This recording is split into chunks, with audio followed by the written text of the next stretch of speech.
turistas. Se trata de un negocio redondo. Sería como coger la cocaína almacenada en la sala de pruebas y que la propia policía la vendiese de nuevo en las calles. A principios de los 30, el poder de Du sobre el mundo del AMPA de Shanghái parecía inquebrantable. Se había convertido en el gángster más poderoso de la China y en uno de los hombres más influyentes de Shanghái. Pero el futuro traería consigo el desplome de su imperio y la destrucción de sus sueños de honor. En 1937, las eternas tensiones entre la China y el Japón acabaron en guerra.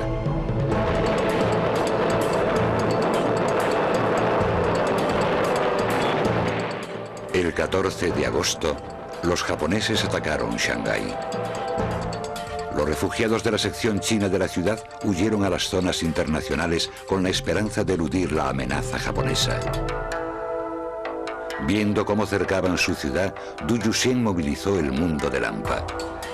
Los componentes de la Banda Verde lucharon en primera línea de fuego del ejército chino y formaron unidades de guerrilla para resistir la ocupación japonesa. Pero eso no bastó. Tras 3 meses de encarnizada lucha, Shanghái cayó.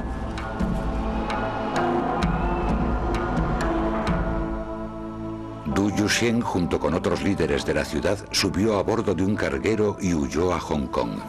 El mundo del AMPA chino ya no volvería a ser el mismo. En septiembre de 1945, un mes después del fin de la Segunda Guerra Mundial, Du Yuxian regresó a Shanghái por primera vez en 8 años. Esperaba que la ciudad que él había intentado salvar lo recibiese como un héroe, pero no iba a ser así. Para su sorpresa, las multitudes que lo veían lo abucheaban porque los había abandonado. Los había dejado vivir bajo la ocupación japonesa, se había ido a Hong Kong y no tuvo que sufrir todo lo que ellos habían sufrido. En abril de 1949, cuando los comunistas de Mao Zedong empezaron a hacerse con el control de la China, Du se fue de Shanghái por última vez. Hacía mucho que había perdido su poder, algunos dicen que incluso estaba arruinado, y su salud se resentía tras varias décadas de abusar del opio. Murió en Hong Kong 2 años después, a los 66 años. Aunque entonces nadie lo lloró demasiado, su leyenda sigue viva. Du era la quinta esencia de Shanghái. Personificaba la ciudad. La revolución comunista acabó con el reinado de la Banda Verde en Shanghái, pero no destruyó el mundo del AMPA chino. Con cientos de bandas operando en el extranjero, el poder pasó del continente a la diáspora china. Con el paso del tiempo, una oleada de inmigrantes convertiría el barrio chino de Nueva York en un semillero para el crimen organizado chino. Y un joven y violento matón declara la guerra con el fin de controlarlo. Ciudad de Nueva York, 1977. En Mott Street, en pleno centro de Chinatown, se ha desatado la guerra. Había bandas de chinos por todas partes. Se pegaban tiros los unos a los otros. En medio de todo se encuentra Nicky Louis, el joven y ambicioso líder de una banda. Es su barrio. Al igual que John Gotti se sentaba delante del Raven Night Club, pues este controlaba Mott Street. Con 1,73 de altura y 54 kilos de peso, Nick Louis no da la talla de una leyenda del AMPA. Pero su carisma lo convierte en una de las figuras más temidas de Chinatown, uno de los centros del crimen organizado chino en Norteamérica.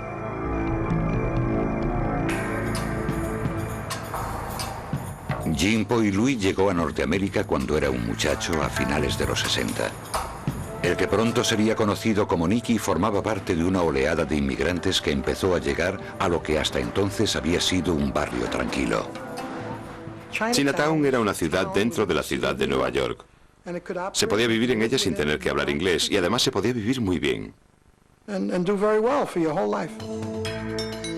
La población china presente en Norteamérica había permanecido estable desde 1882, cuando el Congreso aprobó la ley de exclusión china que prohibía más inmigración procedente de la China. Pero a principios de 1965, el Congreso invirtió dicha política, permitiendo que cada año entrasen en el país legalmente hasta 20.000 chinos.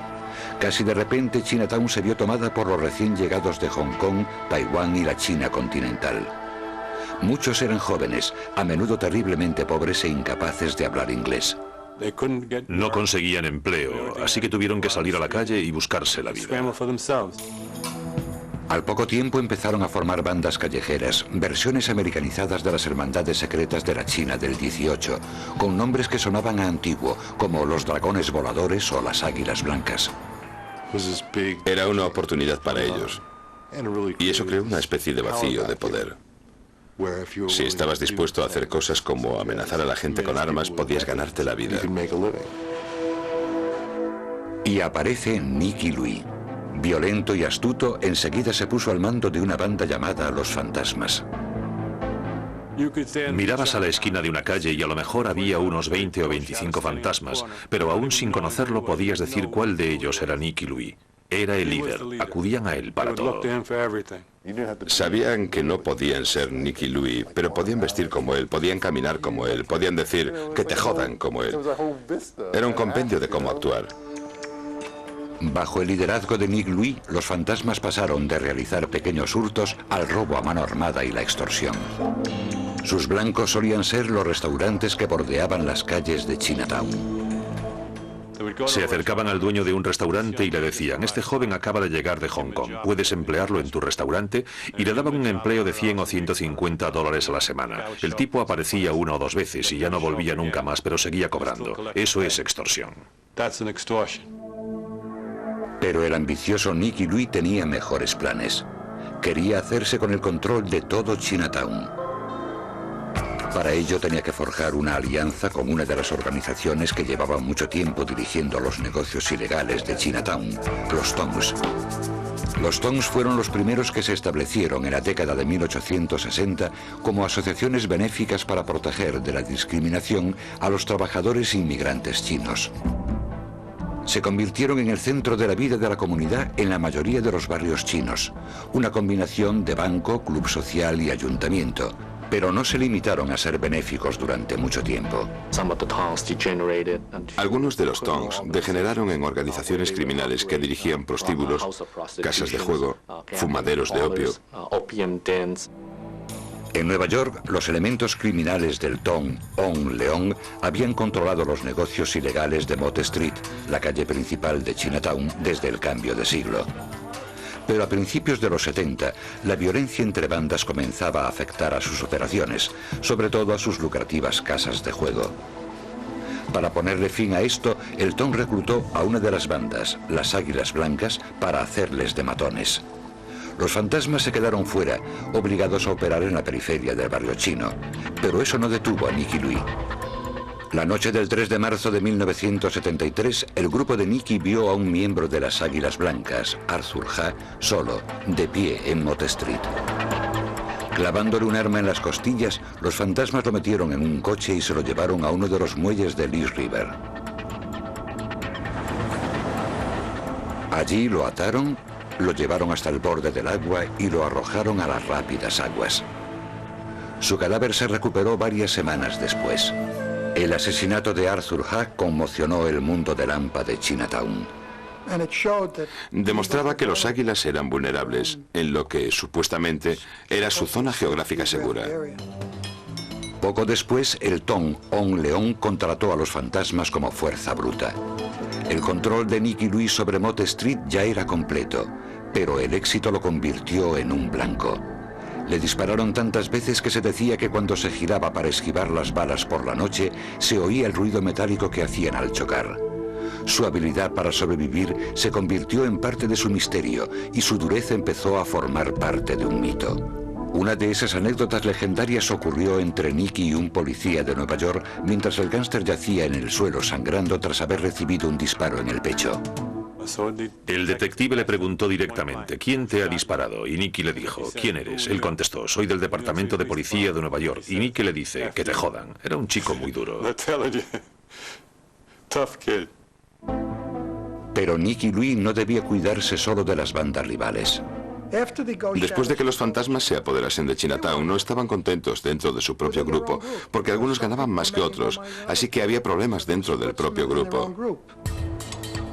La noche del 28 de agosto de 1978, Nicky se dedicaba a uno de sus pasatiempos preferidos, jugar al mahjong en el sótano de una barbería de Mott Street. No tuvo tiempo para reaccionar cuando un fantasma llamado Robert Shue, alias Patata, sacó una pistola y le pegó un tiro en la cabeza. Milagrosamente la bala no penetró en el cráneo. Nicky pega un salto y se pone a correr por entre los sillones de la barbería. Y esto es lo que él me contó. Oye el clic que hizo la pistola, lo que significa que o está vacía o se ha encasquillado. Pasa corriendo al lado del tipo y huye. Corre hacia Canal Street, hacia Elizabeth Street. Entra en la comisaría y dice, me han disparado. Él ya no sabía quién podía querer matarle, ¿no es cierto? 2 días después, Nicky Louis se despertó en el hospital rodeado de policías. Aceptó cooperar con las autoridades y testificar en contra del que iba a ser su asesino. Pero al hacerlo, tuvo que contar su propio historial delictivo, incluidos varios crímenes. Su testimonio se volvería contra él en 1985, cuando los fiscales lo utilizaron para acusar a Nicky Louis y a otros 24 fantasmas de participar en negocios ilegales. Se volvió contra él. Encerró al tipo que le había disparado, pero fueron sus propias palabras las que lo llevaron a declararse culpable a él también. En octubre de 1986, Nicky Louis fue condenado a 15 años de cárcel. Su caída y la desaparición de los fantasmas supuso el fin de una era en el mundo del Al Pacino. Ya no existe una definición clara de quién trabaja para quién y quién controla qué calles y qué negocios. Ahora es una especie de popurrí de asiáticos dispuestos a delinquir en una comunidad china.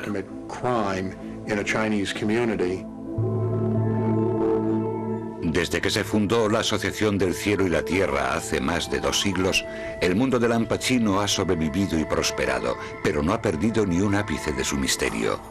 Hoy en los Estados Unidos se compone de una escurridiza serie de alianzas en constante cambio que solo tienen en común el deseo de enriquecerse. Se dedican a todo, desde el contrabando de heroína hasta el contrabando humano, y han comenzado a traspasar las fronteras de sus propias comunidades. Están dispuestos a trabajar con cualquiera, mientras consigan ganar dinero. Por eso se han convertido en una amenaza mucho más significativa a la seguridad de los ciudadanos de este país. No resulta sencillo definir claramente el crimen organizado chino en la actualidad. Es algo muy complejo, muy intrincado, hay muchos espejos y mucho humo. Es una entidad en la que resulta muy difícil penetrar.